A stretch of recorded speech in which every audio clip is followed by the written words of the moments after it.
halkan lagu soo koobay. Maanta waxaan doonayaa inaan sharxo filim naxdin leh oo khiyaali saynis ah oo la yiraahdo Splice. Qaswadayaasha ka hor iska oo daryeesho. Cliff Nusley iyo Elsa Cast waa lamaane injineero hidde ah oo ka shaqeeya shirkad lagu magacaabo cilmi baarista iyo horumarinta Nucleus Exchange. Shaqadooda asaasiga ah ee shirkadu waa inay sameeyaan cilmi baaris ku saabsan kala qaybinta danta xayawaanka si ay u abuuraan makhluuq isku dhafan oo leh tayo gaar ah.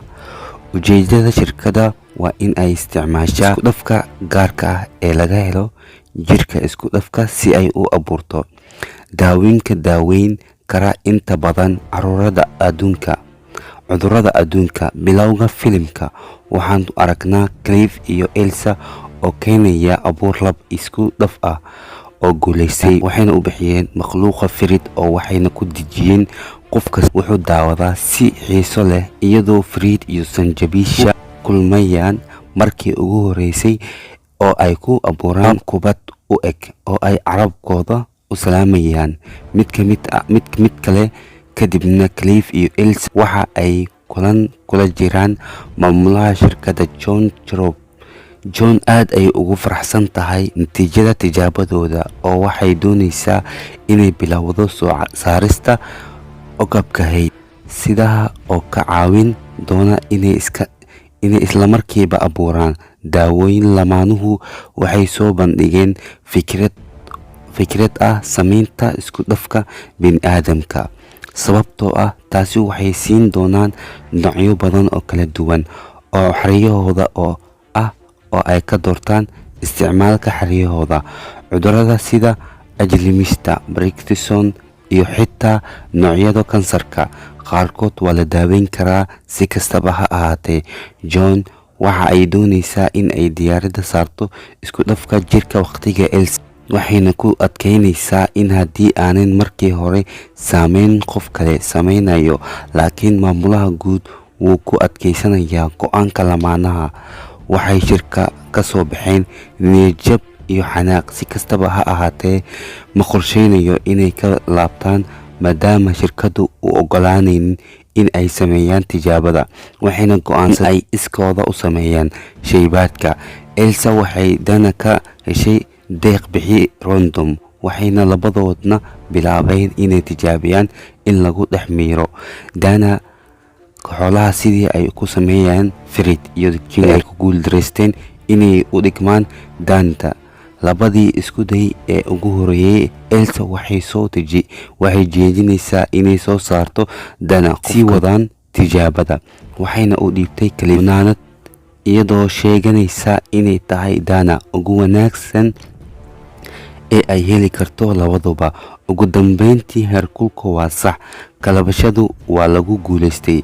Hadda waa in ay shubaan unuga oo ay ogolaadaan in uu kordhiyo orjiifka, laakiin maadaama hindiyaha bini'aadamku yahay sharci daro oo loo arko mid aad uga xun injineernimada hiddaha, Cliff waxa uu rabaa in uu joojiyo tijaabada Elsa. Si kastaba ha ahaatee, waxay ku adkeysanaysaa inay sii wadaan keliya si ay u eegaan in kala qaybinta ay dhab ahaantii guuleysatay, waxayna ku adkeysanaysaa inay tijaabada la xakameyn doono si aanan waxba u sameyn xataa haddii guuldareystaha. Cliff waxay ay waajib u tahay oo ay gelinaysaa unugyada kaydinta. Lamaanuhu waxay eeganayaan marka unuga bilaabaya inay si degdeg ah u turmaan.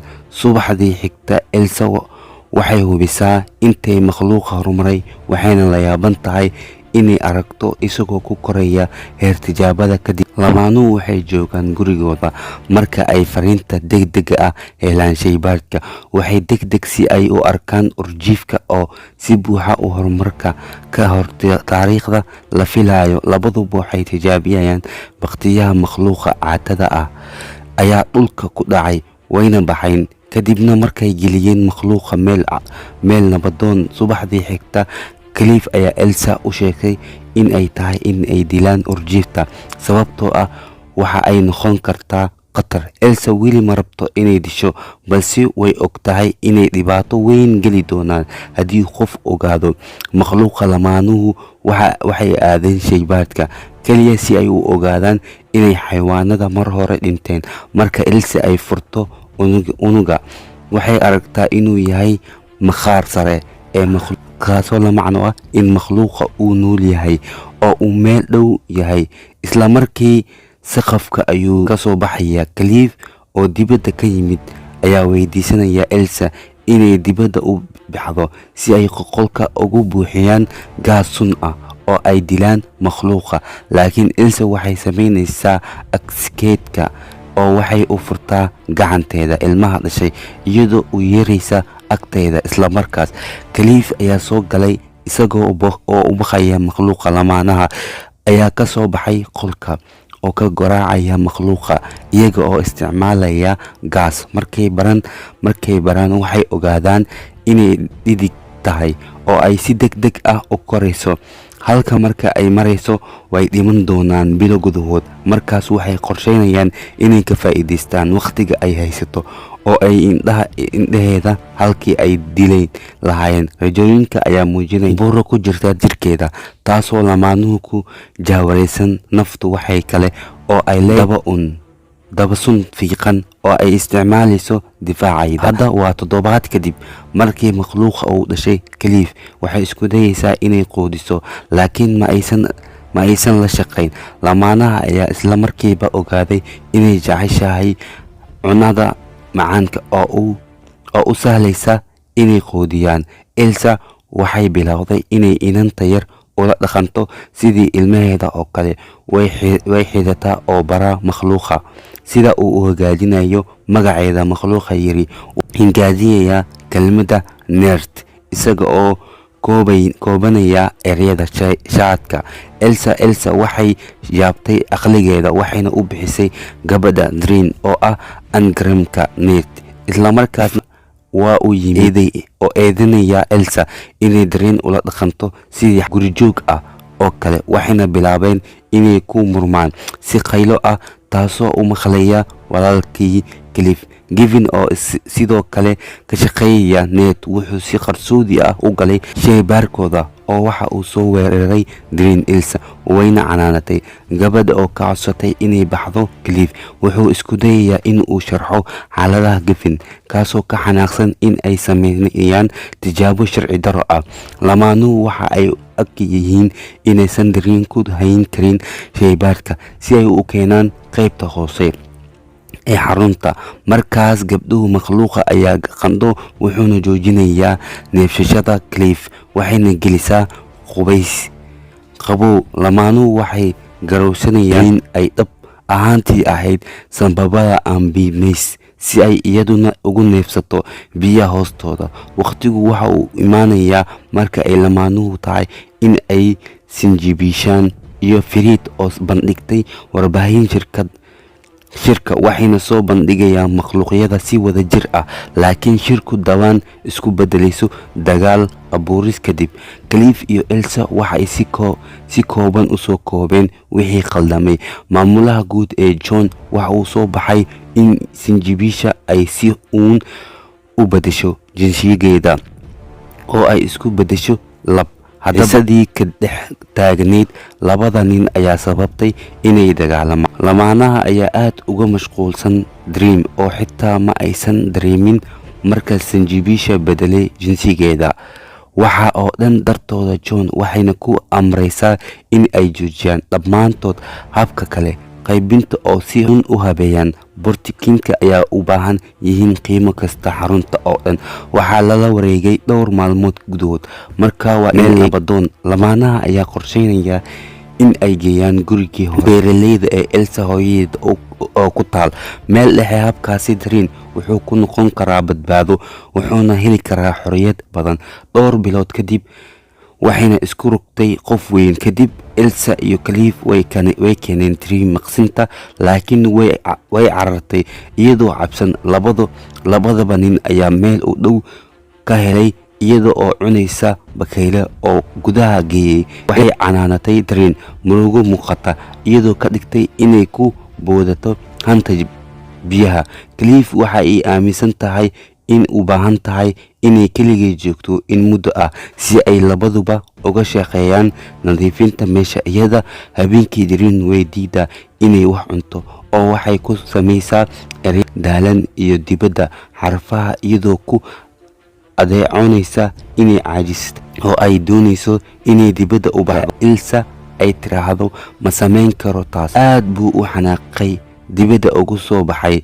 daqiiqad iftiin lamaanaha ayaa kor u fuulay saqafka si ay u arkaan inay baalal kortay oo ay ku dhawaad inay duulaan. Clive wuxuu dib ugu wacay iyada isagoo sheegaya in uu jacayl yahay iyada. markii tan la maqlay Dareen wuxuu isku duubay oo uu aqbalay inuu gudaha galo. markii maalintii xigtay Elsa iyo Dareen ayaa wada socday.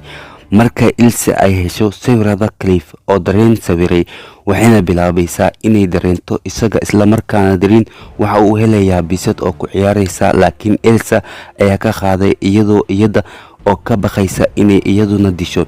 Clive waxay u timid guriga Dareen murugo leh oo la dheel si uu uga farxiyo isagoo qoobka ciyaaraya ku jira ayuu si lama filaan ah uga ogaaday in Elsa ay adeegsatay daanageeda si ay u abuurto Dareen. Clive waxay si caado leh uga hormitay Elsa inay isku dayday tijaabada laakiin Elsa waa isku dayday arinta iyadoo adoonaysa inay aad uga fogaanayso in hadlaan arinta. maalinta xigtay Elsa waxay xidiyaha ahaan u keentay bisad fikiraysa inay hesho fursad ay ku hesho saaxiibo badan laakiin waxay la yaab noqotay Dareen waxay bisad ku dishaa dabadeeda oo sidoo kale weerartaa Elsa oo yaaban ayaa dhulka ku jifa iyadoo Dareen ay furaha ka qaadaysa albaabkana ka furtay laakiin ka hor intaysan cararin Elsa waa soo garaacday oo waxay ku xidhay miis iyadoo ka dheregtay Dareen waxayna go'aansatay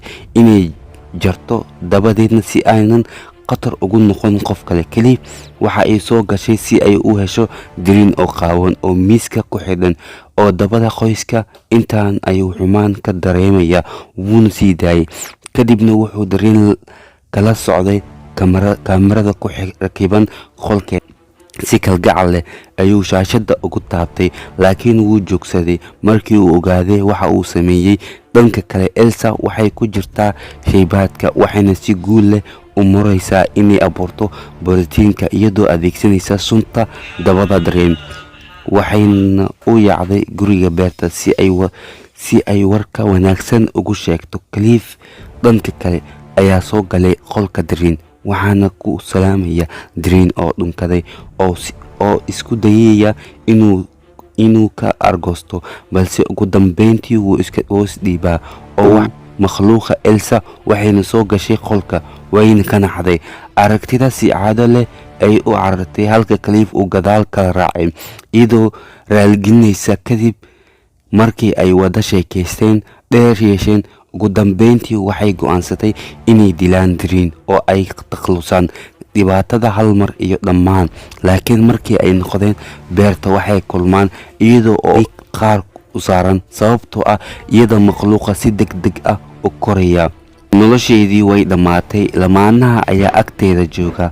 markii ay neefsato Elsa waa ay ooyeysaa iyadoo ka barooranaysa dhimashada inanteeda oo kale. qalbi jab. labadii meydka banaanka ay ku aasaan isla markaa walaalkii Clive Gavin ayaa la yimid sarkaal ka socda borotiinka waxayna halkan u joogaan inay arkaan makhluuqa. Elsa waxayna u sheegtay inay dhimatay laakiin qaylo dheer ayaa la maqlay isla markaana waxaa soo baxay in Dareen aanu dhiman. kadib waxay isku bedeshay dagaal badan. labkii Dareen waxa uu dilay Gavin iyo saaxiibkii ilbiriqsi gudahood waxayna Clive u jiidna dibadda gashay. Elsa wax yar kadib Elsa way qabtay ninka Dareen oo isticmaalaya dabadiisna fiiqan si uu dhererkeeda uga jeexjeexo oo uu si xoog leh ula hasaawo. muddo kadib Clive ayaa u timid gargaar oo waxay ku muday Dareen wax dhib ah ma keento. makhluuq dhaqso u soo kabsado. Dareen waxa uu dili doonaa Clive markii Elsa u dhagax madaxa ku karbaashay. dabajoog ah ayaa u samaysay, laakiin waxay joojisaa baaditaanka inay u naxariisato makhluuqa. Si kastaba ha ahaatee, Dream waxa uu qaataa fursad uu ku dhufto Clem dabada oo uu dilo. Markay aragtay isaga oo dilaya saaxiibkeed Elsa, waxayna ku dhufatay makhluuqa dhowr jeer. Ugu dambeyntii way dishay. Haddaba dhowr bilood kadib dhacdada, Elsa waxa ayna la fadhidaa John oo u soo bandhigtay heshiis. waxaa soo baxday in uu uur u qaaday Dream oo ay sida ilmihiisa Judas. waxa uu rabaa in uu isticmaalo ilmaha mucjisada ah si uu uga abuuro daawooyinka horumarka aadanaha. Elsa way aqbashay heshiiska iyadoo leh ma jiro wax ay lumiso. Filimku waxa uu cadaynayaa sida ay khatartu u tahay in lagu ciyaaro dabeecadda. hal abuuro cilmiyeed iyo horumaro waa in loo sameeyaa danta aadanaha, laakiin aadan waa inaysan isku dayin inay bedelaan habka dabeecadaha inta ay jidka ku jiraan. isdiiwaangeli si aad u hesho muuqaalo badan sida oo kale. subscribe saar, muuqaalka like saar. aad u mahadsan tahay.